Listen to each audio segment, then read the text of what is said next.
Pemirsa, Ketua TP PKK Kota Palembang dan Dinas Sosial Kota Palembang serahkan bantuan kursi roda dan lainnya kepada Ulil Albab, warga lorong Sungai Aur yang telah mengalami sakit dan lumpuh sejak usia 5 bulan dalam program Palembang Peduli.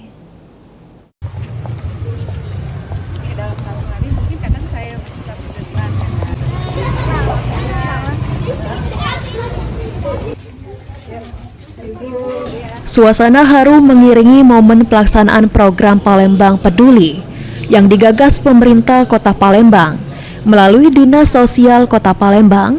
Dalam program tersebut, Dinas Sosial Kota Palembang bersama dengan Ketua TP PKK Kota Palembang secara langsung menyerahkan bantuan kursi roda, sembako, serta uang tunai kepada Ulil Albab, warga penyandang disabilitas yang bermukim di lorong Sungai Aur, Kelurahan 910 Ulu, Kecamatan Seberang Ulu 1. Ketua TP PKK Kota Palembang, Dewi Sastrani Ratudewa, menyampaikan penerima bantuan kursi roda yakni Ulil Albab yang kini berusia 20 tahun sudah mengalami sakit dan lumpuh sejak usia 5 bulan akibat mengalami demam tinggi.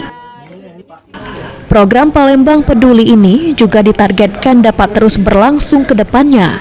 Untuk tahun 2025 ini, Dinas Sosial Kota Palembang akan menyalurkan sebanyak 90 unit kursi roda bagi warga yang membutuhkan.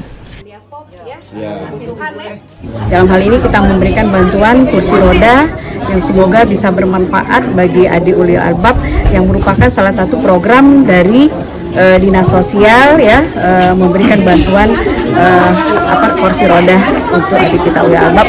Mudah-mudahan kegiatan ini akan terus berlangsung untuk tahun berikutnya. Jadi tahun ini dari Dinas Sosial kita memberikan bantuan berupa kursi roda sebanyak 90 kursi roda. Sementara itu, orang tua Ulil Albab, Sabari, menyampaikan rasa terima kasih dengan program Palembang Peduli ini karena Ulil Albab dapat beraktivitas lebih mudah. Yang diberikan oleh Bu Dewi barusan seperti apa Pak, mungkin perasaan senang kan? Terima kasih. Senang. Selama ini belum pernah ada ini. Belum pernah ada. Baru ini ada bantuan. Baru ini ya Pak ya.